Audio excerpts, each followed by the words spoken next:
Oke warga sipil sekalian, kembali lagi dengan saya Dekan Nur Ghazali.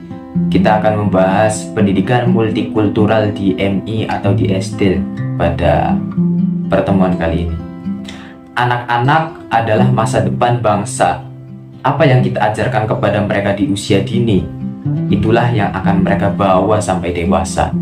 Akan tetapi, di tengah keberagaman budaya Indonesia, apakah pendidikan di MI atau di SD sudah benar-benar menanamkan nilai multikulturalisme? Atau justru masih ada yang terlewat? Hari ini kita akan membahas mengenai pendidikan multikultural di MI atau SD. Apa yang dimaksud, kenapa penting, dan bagaimana cara menerapkannya? Apa itu pendidikan multikultural? Di tingkat MI atau SD, pendidikan multikultural berarti mengenalkan anak-anak pada keberagaman budaya, bahasa, dan agama sejak dini. Bukan hanya mengenalkan, tapi juga menanamkan rasa hormat, toleransi, kebanggaan terhadap budaya, baik itu budaya sendiri maupun budaya orang lain. Nah, itu juga perlu untuk kita ajarkan. Kita bicara soal dasar. Kalau anak-anak sejak kecil sudah diajarkan untuk menghargai perbedaan, mereka akan tumbuh menjadi generasi yang siap hidup di tengah masyarakat yang beragam. Nah, sekarang ada timbul pertanyaan. Kenapa penting untuk SD ataupun MI?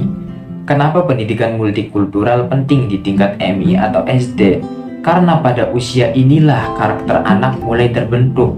Mereka belajar dari apa yang mereka lihat, dengar, dan rasakan.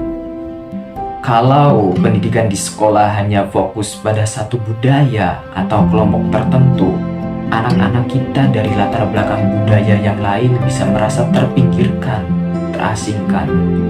Sebaliknya, pendidikan yang inklusif akan membuat semua anak merasa diterima dan juga dihargai.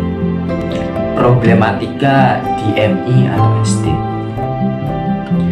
Tapi ada beberapa tantangan yang kita hadapi dalam menerapkan pendidikan multikultural di MI ataupun SD. Yang pertama, kurikulum yang belum inklusif. Materi pelajaran masih sering berpusat pada budaya tertentu, sehingga keberagaman pun belum benar-benar terrepresentasi. Yang kedua, minimnya pelatihan guru-guru. Guru di tingkat MI atau SD seringkali belum mendapat pelatihan khusus tentang bagaimana mengajarkan nilai-nilai multikulturalisme. Yang ketiga, kurangnya fasilitas dan juga dukungan. Beberapa sekolah di daerah terpencil bahkan tidak punya akses ke materi pendidikan multikultural. Lalu bagaimana mereka bisa menerapkannya? Nah, ini masih menjadi PR. Yang keempat, solusi dan contoh praktik. Lalu, apa yang bisa kita lakukan? Nah, berikut ini akan saya sampaikan mengenai beberapa solusi yang bisa diterapkan di MI atau SD.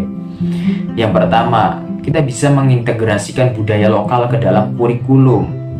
Seperti guru bisa memasukkan cerita rakyat, lagu daerah, atau permainan tradisional ke dalam pelajaran. Misalnya, mengenalkan permainan congkak di pelajaran matematika untuk belajar berhitung. Nah, jadi ya kita sekreatifnya guru aja menyusun pembelajaran itu agar pendidikan multikultural ini dapat berjalan dan juga bisa mengajarkan budaya-budaya yang minoritas, bukan hanya budaya yang mayoritas saja. Yang kedua, membuat proyek kolaborasi. Sekolah bisa mengadakan kegiatan seperti Hari Budaya, di mana siswa dari berbagai latar belakang menampilkan budaya mereka masing-masing. Yang ketiga, pelatihan guru berbasis multikulturalisme. Pelatihan intensif untuk guru sangatlah penting agar mereka bisa menjadi fasilitator yang baik dalam menanamkan nilai-nilai keberagaman. Keberagaman adalah kekayaan Indonesia yang luar biasa. Kalau sejak dini anak-anak sudah diajarkan untuk menghargai suatu perbedaan, Mereka akan tumbuh menjadi generasi yang mempersatukan, bukan memecah belah. Jadi, mari kita mulai dari sekolah-sekolah kita, dari MI dan SD. Karena di tangan anak-anak inilah masa depan Indonesia yang penuh harmoni berada.